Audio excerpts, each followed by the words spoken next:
සුබ දවසක් ඔයාලා හැමෝටම. 2026 මේෂ ලග්න ඔයාලට කොහොමද කියලා බලමු.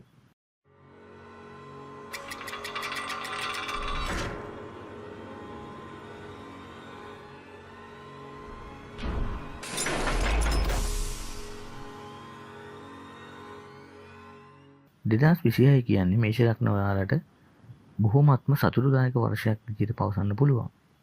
මොකද ගුරු ග්‍රහයා මේෂ ලග්නයේ 2026 ජුනි අවසන් වන විට 4 වෙනිදට පැමිණීමත් සමග ඔබගේ සියලු බලාපොරොත්තු ඉෂ්ට සිද්ධ වෙලා නිවාස ඉඩකඩම් යාන වාහන රැකී ආරක්ෂා දිනුවටම පත් වෙනවා.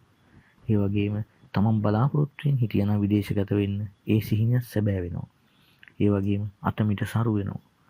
නේද හිතමිතුරන් සමග විනෝද චාරිකා යන්න සහ පුණ්‍ය කටයුතු දෙන්න වාසනාව උදා වෙනවා. වසර පුරාම ජයග්‍රාහී වසරක් ලෙස මේෂ ලග්න වලට පවසන්න පුළුවන්. සිතේ සතුට හැම වෙලාවෙම පවතිනවා.